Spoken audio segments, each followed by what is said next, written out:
Nitwa Mukamana Jacqueline aba narabyaranye na executive w'umurenge wa Muhanda Kavange Jean d'Amour.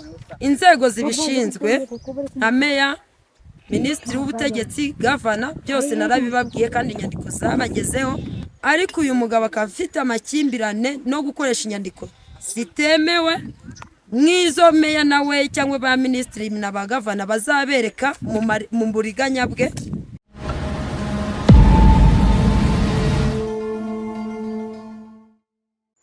Twongeye kubasuhuza abakunzi ba Sector Janvier TV ndetse na Iris Rwanda TV. Twongeye kugaruka hano mu mudugudu wa Buremera, ni mu kagari ka Cyamabuye, mu murenge wa Karago, mu karere ka Nyabihu, aho twagarutse mu kibazo cya Kavange Jean d'Amour ndetse n'abagore be cyangwa se n'umugore we, ariko ntabwo ari umugore, ndi kubona ari babiri, n'abagore babiri noneho bahuriye aha ngaha, n'undi wa gatatu utarahagera, ariko bose bagiye kuza. Aha rero tugarutse nanone muri wa murima naberekaga nababwiraga, umurima wahawe abana bavuka ku bagore batatu. Hari umwana witwa Kavange ndetse na Muvange Ivan Manzi ndetse na Akeza Cresida Kavange. Aha bahawe, aba bana bombi bahawe hano mubona kuri nyina wababyaye witwa Jacqueline Mukamana.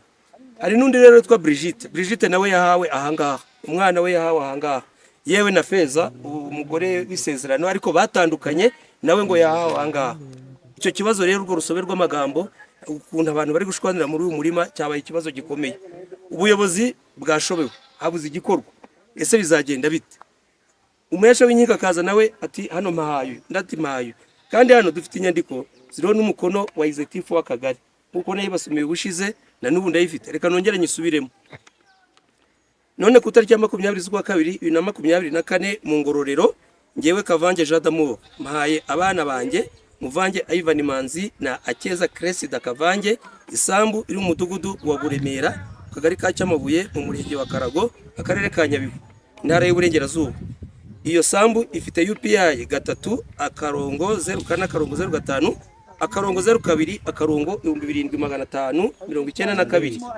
Numvikanye na nyina wabo bana Mukamana Jacqueline udakomeza rwaserera izarizo zose. Ikitonderwa, iyi sambu yakodeshejwe ibisinde by'umwaka kugeza na tariki bashizeho, kandi iyi sambu ntiyemerewe kugurishwa na nyina w'abana. Bimenyeshe tubyemeranijeho twembi, ngewe Kavange Jean d'Amour arasinya, Mukamana Jacqueline arasinya. Uwabyanditse ni nyir'ubwite Kavange Jean d'Amour. Hari umuvandimwe Nzitatira Jean Damascene. Hasi handitsweho ngo ku itariki ya 23/2/2024 ngewe Nyirakanyamanza Odeta mvuganye na Kavange Jean d'Amour, anyemereye gusinya iyi nyandiko kuko ayemera. Umukuru w'umudugudu wa Buremera Nyirakanyamanza Odeta. Umunyamabanga nshingwabikorwa w'akagari ka Cyamabuye Mwiza Anita nawe arasinya, ateraho na kashe. Urupapuro nguru.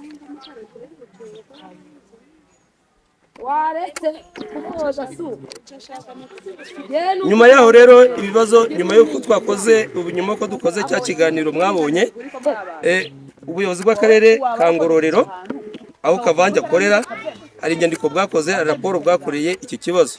Reka wenda mu magambo make nyisome. Ni ibaruwa yaturutse mu karere ka Ngororero yo ku itariki ya 26/6/2025 igira iti impamvu ngo nuko kohereza raporo ku ikemurwa ry'ikibazo cya Mukamana Jacqueline. Na kare ka Ngororero kandi Bwana Guverineri w'intara y'Uburengerazuba Karongi, muyobozi, mbandikiye ibaruwa ngira ngo mbagezeho ku mugereka raporo ku ikemurwa ry'ikibazo cy'umuturage Mukamana Jacqueline uvuga ko yabyaranye na Bwana Kavange Jean d'Amour, umunyamabanga nshingwabikorwa w'umurenge wa Muhanda mu karere ka Ngororero, ariko akanga kurira amashuri abana babyaranye. Mugira amahoro. Nkusi Christophe, umuyobozi w'akarere ka Ngororero, amenyesha minisitiri w'ubutegetsi bw'igihugu i Kigali, Bwana Guverineri w'intara y'Uburengerazuba i Karongi, Madamu umuyobozi w'akarere, Madamu umuyobozi w'inama njyanama y'akarere ka Ngororero, Madamu umuyobozi w'akarere wungirije bombi, umuyobozi w'ishami ry'imiyoborere myiza mu karere ka Ngororero, madamu umuyobozi w'itsinda rishinzwe ibibazo by'abaturage mu karere ka Ngororero na bwana Kavange Jean d'Amour ndetse na madamu Mukamana Jacqueline. Iyi raporo yo ntabwo buze kutworera kuyisoma yose, ariko nayo niba ngombwa murayibona. Iyi raporo yakozwe n'akarere ka Ngororero bagaragaza ikibazo uko bagikemuye cy'uyu mugore Mukamana Jacqueline, nyina w'aba bana navuze haruguru, Kavange ndetse na Muvange. Reka dukomeze tujye noneho ku cyemezo cyafashwe n'inteko y'abunzi b'akagari ka Cyamabuye. Aha naho nk'uko abakurikira Setura Janvier TV ndetse na Elisa Rwanda TV, nta nteko y'abunzi, nta mwanzuro w'abunzi ntabwo ugira paje imwe, ntabwo bibaho. Dore akantu Kavange yatanze, uyu niwo mwanzuro w'abunzi, paje imwe, kandi ngira ngo niba ziba nkeya ziba paje 8. Nacyo ni ikindi kibazo kigomba kubazwa, hanyuma bakareba uburyo iki kibazo cyakemuka. Reka tujye noneho ku cyemezo cy'umuhesha w'inkiko w'umwuga. Umuhesha w'inkiko w'umwuga rero itariki itazwi, ariko agaragaza ko yashyize hano mu nyandiko, ntabwo igaragara. Genda soma ibyanditse hano. Aranditse ngo ngewe Maître Nyirashyirambere Emerance, umuhesha w'inkiko w'umwuga w'umudugudu wa Buremera, akagari ka Cyamabuye, aho isambu iburanwa iherereye, nyuma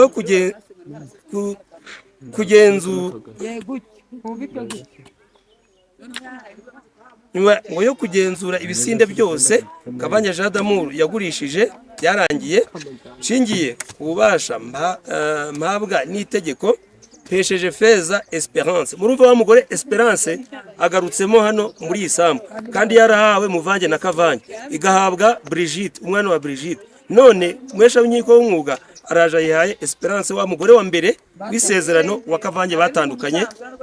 Batandukanye umwaka simwibuka, ariko ni mbere y'uko uru rubanza rw'abunzi cyangwa se iki cyemezo cy'abunzi gifatwa. Irakomeza igira iti ngo ngewe ngo mpesheje Feza Esperance isambu yatsindiye ibaruye kuri UPI zazindi navuze haruguru, ngo ni 2592 nk'uko inteko y'abunzi yabyanzuye. Iyi sambu ibaruye kuri UPI navuze haruguru 2592. Feza Esperance akaba ayihawe kugira ngo ayikoreshe aho ari, sinzi bateyemo kaje ntibigaragara, ariko bigaragara ko bashatse kuvuga ngo nkuko itegeko ribimwemerera. Ngo ni gutyo rurangijwe ku itariki, ukwezi, umwaka byavuzwe haruguru. Hano nta hantu byavuzwe haruguru. Bivuze ngo iyi paje mubona ni paje ya kabiri, ariko paje ya mbere ntabwo tuyibona. Paje ya mbere ikiyishemo ntabwo tukizi. Noneho abari bahari hari Habarurema Pacifique, Bigira Bagabo Adrien, Rucogoza Sebagabo, Munyamboneza Isaye, Munyaneza Faustin, Nibizi Evariste, Uwamahoro Mediatrice, Nyira Habimana Vestine, Hatangimana Ildefonse na Sebageni Jean d'Amour. Ababuranye rero ni Feza Esperance yarasinye hano, ariko Kavange Jean d'Amour ntiyasinye. Umuhesha w'inkiko w'umwuga yarangije urubanza gute ku bantu babiri, Kavange ntiyasinye? Bakurikiye rero izi kamera zacu, namwe mujye musesengura, mujye muri commentaire, mujye icyo muvuga kuri ibi bintu. Biravangavanze. Ubwo yitwa Kavange ari Kavange, urumva ko ibintu byose bivangavanze. Umunyamabanga nshingwabikorwa w'akagari ka Cyamabuye Hakizimana Jacques, nawe hano turahagaranye, turi kumwe ahangaha, ntabwo ari imbere ya kamera, ariko turi kumwe hano muri iyi sambu. Umukuru w'umudugudu wa Buremera Nyirakanyamanza Odette nawe arasinya. Umuhesha w'inkiko w'umwuga Nyirashyirambere Emerance nawe arasinya. Bakunzi bacu mwese mudukurikiye muri iki kiganiro, hano dufite abaturage inyuma yacu, niba harabuze kudufasha simbizi. Madamu ushobora kuza ukatuvugisha? Reka tuhe mama wa Kavange, mama wa Muvange na Kavange, kuko Muvange Ivan na Kavange Crest. Ngaho karibu kuri kamera zacu uvuge ikibazo cyawe. Murakoze. Nitwa Mukamana Jacqueline, nkaba narabyaranye na executive w'umurenge wa Muhanda Kavange Jean d'Amour.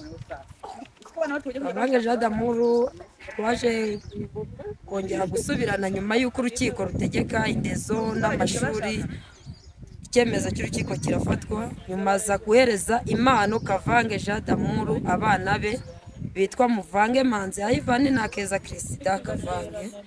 Impano zigizwe na UPI ebyiri, imwe ifite 3 agakoni imibare y'inyuma irahagije.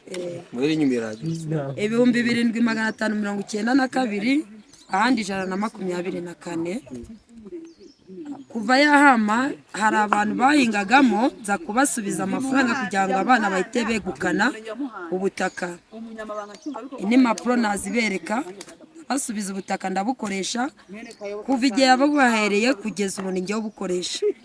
Ejo naje gusarura ibirayi mu gihe bari guhinga mbona gitifu w'akagari araje ati nimagarike guhinga. Ndamubaza se ikimagaritsa ni igiki cyatuma mva mu murima narahawe? Gitifu ati oya hari urubanza rwabaye. Ese urwo rubanza rumvugwamo? Ati oya, ati nugwa runaka ariko barabumuhesheje. Avuga njyewe uwo nguwo ntago muzi kuko nahawe n'umugabo, ntago yemereye kuza kumagarika. Niba hari uko byagenze ni mugaragarize uko mwafashe icyo cyemezo. Banyimye imyanzuro y'abunzi, nta kintu bari kumanyacyo ahubwo bari kubimbwira ku magambo. Akaba ariyo mpamvu nubwo ndi guhinga isambu ndi kuyihinga kizweho n'igitutu cy'abayobozi bari kunyirukankana ntago ndi kubasha guhinga neza. N'ubu nateye karoti hamwe bahafotora bakabereka, ahandi nabwo bari gukura ibirayi. Ngiye guteramo karoti, banze ko mpinga, ngiye guteramo karoti. Uko hameze umuntu wese uzaramuka andanduriye imyaka nawe ndizera ko mwamfasha tukamukurikirana. Ikindi inzego zibishinzwe nka meya, minisitiri w'ubutegetsi, gavana, byose narabibabwiye kandi inyandiko zabagezeho. Ariko uyu mugabo akafite amakimbirane no gukoresha inyandiko zitemewe nk'izo meya nawe cyangwa ba minisitiri na ba gavana bazabereka mu buriganya bwe. Icyemezo meya wa Ngororero yafashe nkaba nacyo ngiye kumukurikirana mu nzego za RIB. N'ibi ngibi byose bari kuzana ni amanyanga, naho banyujije amafaranga ndahazi, uko bagiye gutereta abunzi nuko byagenze byose ndabizi. Ahubwo muramfasha dukurikirana uyu muntu, mbese niba abana bari kubatesha umutwe gucya aho ayobora ibibazo by'abaturage nk'ibyacu abikemura gute? Mwadufasha nkuko nari naramusabiye iminsi 15 yo kugira ngo azamindurize, ahubwo akaza kugura mu bunzi. Ibingibi mwadufasha mugakurikirana ikibazo cyacu n'icyo ngicyo. Arakoze cyane. Ngira ngo wena abakurikiye kamera zacu mwumvise uko umubyeyi bisobanuye, nuko binateka kandi nanjye nabivuze hano mu magambo makeya. Hari undi mu mama Madame Brigitte we yanze kugira icyo atubwira, ariko nawe yarahari. Ariko hari n'abandi wena n'abaturage baraza kutuganiriza. Ubuyobozi nabwo rero twabusaba nyakubahwa minisitiri w'ubutegetsi bw'igihugu, nyakubahwa guverineri w'intara y'Amajyaruguru, banyakubahwa abayobozi bandi, nyakubahwa meya wa Ngororero, nyakubahwa meya wa Nyabihu, mukemura ikibazo cy'abaturage. Umurimo umeze gutya UPI 7592 uzahuramwe abagore 5 gute? Ikibazo gikomeye. Mukemura iki kibazo mu buryo buciye mu mucyo, aho kugira ngo abaturage bazarwanire mu murima. Itangazamakuru twahageze kubera ko twabonaga ibintu byacitse, abantu bagiye kwicanira mu murima. Umwe arafata isuka undi akayifata, undi agafata isuka undi akayifata, kandi buri wese afite inyandiko. Buri nyandiko buri wese afite yatanzwe na gitifu ubwe. Kugira ngo rero twebwe nkuko wenda musanzwe munatubona kuri kamera zacu, nta kindi tuba dukora, turadugira ngo tugaragaze ikigomba gukorwa, hanyuma namwe nk'ubuyobozi mukagira icyo mubikoraho, mugakemura ikibazo cy'abaturage.